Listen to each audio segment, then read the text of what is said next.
નમસ્કાર પેન્શનર મિત્રો તથા કર્મચારી મિત્રો, સ્વાગત છે તમારું આપણી યુટ્યુબ ચેનલ મિસ્ટર વિજય ઇનફાઇન એજ્યુકેશનમાં। તો મિત્રો વિગતવાર વાત કરીએ તો 2026 પેન્શન અને પગારમાં વધારો। બધા જ પેન્શનરો અને કર્મચારીઓના પગાર અને પેન્શનમાં આ પ્રમાણે થશે ઢગલાબંધ વધારો। તો મિત્રો તેમાં આપણે ટૂંકમાં કઈ વાત કરવાની છે તેને ટૂંકમાં જાણી લઈએ તો પગાર અને પેન્શન વધારો 2026 તેમાં સૌથી પહેલાં જાણીશું કે 2026માં કર્મચારીઓના લેવલ પ્રમાણે પગારમાં કેટલો વધારો થશે। ત્યારબાદ મિત્રો જાણીશું કે 2026માં નવા પેન્શન ટેબલ પ્રમાણે પેન્શનમાં કેટલો થશે વધારો। ત્યારબાદ મિત્રો જાણીશું કે મોંઘવારી ભથ્થામાં કેટલો થશે વધારો।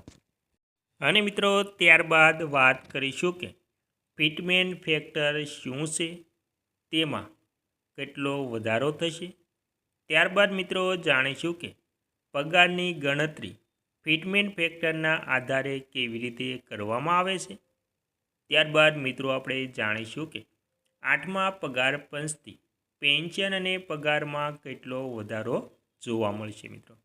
તો મિત્રો આ બધી જ વાત વિગતવાર જાણતા પહેલાં તમને એક નાની એવી નમ્ર વિનંતી છે કે તમે આપણી ચેનલમાં નવા હોય તો આપણી ચેનલને સબસ્ક્રાઈબ કરી લેજો અને વિડીયો ગમે તો લાઈક પણ કરી દેજો। તો મિત્રો તમામ વાત વિગતવાર જાણીએ તો મિત્રો સૌથી પહેલાં આપણે જાણીશું કે પગારની ગણતરી કેવી રીતે કરવામાં આવે છે। જ્યારે નવું પગાર પંચ લાગુ કરવામાં આવે છે ત્યારે કર્મચારીઓના મૂળ પગારને એટલે કે મૂળ જે બેઝિક પે છે તેની સાથે આ આંકડા સાથે ગુણવામાં આવે છે, જેથી તેમનો નવો બેઝિક પગાર નક્કી કરી શકાય છે। ત્યારબાદ મિત્રો 7મા પગાર પંચ પ્રમાણે વાત કરીએ તો હાલમાં 7મા પગાર પંચ હેઠળ 2.57ના ફિટમેન્ટ ફેક્ટરનો ઉપયોગ કરવામાં આવે છે। તેને ઉદાહરણ તરીકે આપણે જોઈએ તો જો કોઈ કર્મચારીઓનો જૂનો મૂળ પગાર 10,000 હોય તો 2.57ના ફિટમેન્ટ ફેક્ટર મુજબ તેનો નવો મૂળ પગાર ₹25,700 એટલે કે 10,000 ગુણ્યા 2.57 એટલે ટોટલ તેમને 25,700 થાય છે મિત્રો। ત્યારબાદ મહત્ત્વની વાત એ છે કે આ ફિટમેન્ટ ફેક્ટર દ્વારા કર્મચારીઓના પગાર મોટો ઉછાળો આવે છે। હાલમાં 8મા પગાર પંચની ચર્ચાઓ વચ્ચે કર્મચારીઓ આ ફિટમેન્ટ ફેક્ટરને 3.68 કરવાની માંગ કરી રહ્યા છે।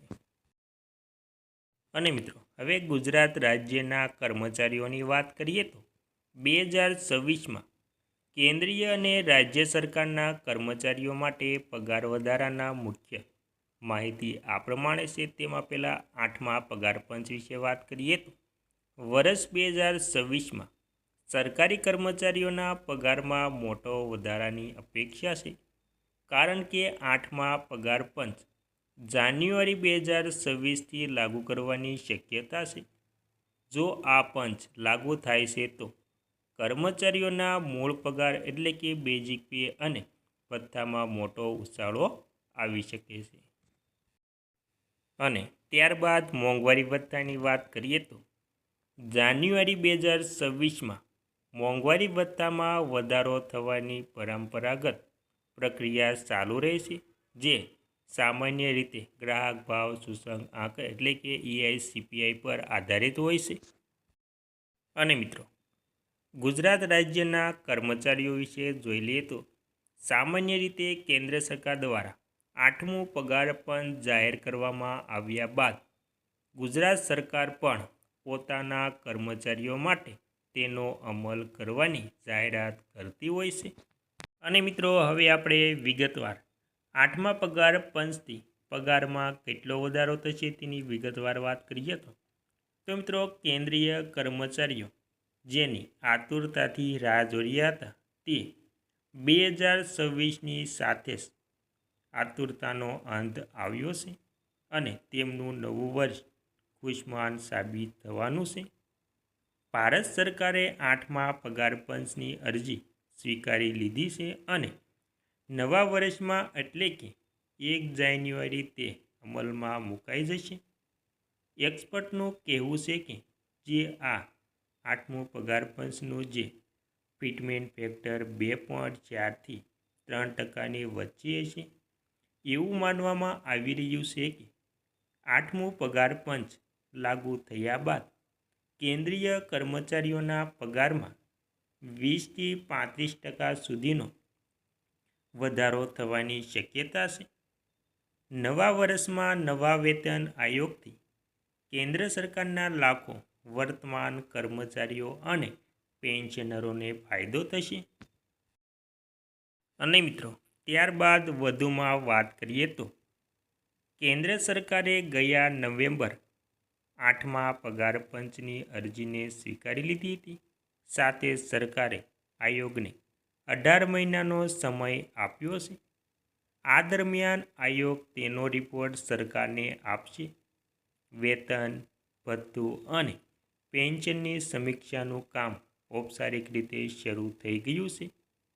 8મા પગાર પંચમાં ભલે ગણતરી 1 જાન્યુઆરી 2026થી થવાની હોય, પણ વધેલા પગાર માટે કેન્દ્રીય કર્મચારીઓએ હજુ થોડી રાહ જોવી પડી શકે છે. એમ કહેવામાં આવી રહ્યું છે કે જે પગાર વધારો થયો છે તે કર્મચારીઓને 2028થી આપવામાં આવશે. એટલે કે આ પગાર વધારો 2028થી લાગુ થશે. આવું પહેલાં અપનાવવા થઈ ગયું હતું. ત્યારબાદ મિત્રો 7મા પગાર પંચ જાન્યુઆરી 2016થી લાગુ થયું હતું, પરંતુ કેન્દ્ર સરકારે તેને મંજૂરી જૂન 2016માં આપી હતી.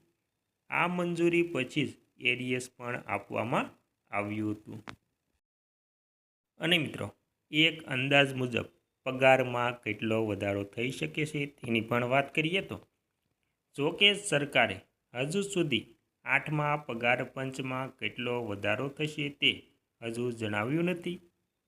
પણ મીડિયા રિપોર્ટ અનુસાર ફિટમેન્ટ ફેક્ટરના આધાર પર એક કેન્દ્રીય કર્મચારીઓના મૂળ વેતન જો 18,000 રૂપિયા છે તો તે વધીને 51,480 રૂપિયા સુધી થઈ શકે છે.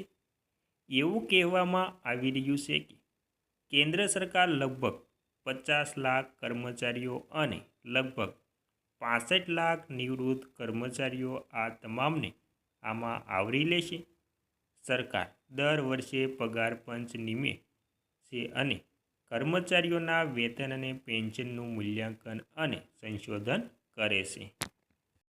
અને મિત્રો હવે કર્મચારીઓના લેવલ પ્રમાણે પગારમાં કેટલો વધારો થશે તેની વાત કરીએ તો મિત્રો નવું પગાર પંચ લાગુ થઈ ગયા પછી દરેક કર્મચારીઓ અને પેન્શનરોની બેઝિક સેલેરીમાં ઘણો મોટો વધારો થવાની ઉમ્મીદ છે. સરકારી કર્મચારીઓના કુલ 18 લેવલ છે. અને મિત્રો હવે લેવલ પ્રમાણે ગ્રુપની વાત કરીએ તો તેમાં લેવલ 1માં એન્ટ્રી લેવલ ગ્રુપ ડી કર્મચારી આવે છે. ત્યારબાદ લેવલ 2 થી 9માં ગ્રુપ સી કર્મચારી આવે છે. ત્યારબાદ લેવલ 10 થી 12માં ગ્રુપ બી કર્મચારીઓ આવે છે. અને છેલ્લે લેવલ 13 થી 18 ગ્રુપમાં એ કર્મચારીઓ આવે છે. મિત્રો તેમાં આપણે હવે પગારના પ્રમાણે વાત કરીએ તો જો ફિટમેન્ટ ફેક્ટર 2.15 રાખવામાં આવે છે, જેનું અનુમાન હાલ તમામ એક્સપર્ટ કરી રહ્યા છે, તો એ હિસાબે આ મુજબ પગારમાં વધારો થશે. મિત્રો તેમાં લેવલ 1 વર્તમાન પગાર 18,000 રૂપિયા, વધેલો પગાર 38,700 રૂપિયા, 20,700નો વધારો થઈ ગયો. એટલે કે લેવલ 1ના કર્મચારીઓના પગારમાં 20,700નો વધારો થઈ ગયો. ત્યારબાદ લેવલ 5ના વર્તમાન પગાર 29,200 રૂપિયા, વધેલો પગાર 62,780 રૂપિયા અને તેમાં વધારો 33,580નો વધારો થયો છે. અને મિત્રો ત્યારબાદ લેવલ 10 વર્તમાન પગાર 56,100 રૂપિયા, વધેલો પગાર 1,20,615 રૂપિયા ટોટલ વધારો 64,515નો વધારો મિત્રો. અને મિત્રો ત્યારબાદ લેવલ 15 વર્તમાન પગાર 1,82,200 રૂપિયા. વધેલો પગાર 3,91,730 રૂપિયા.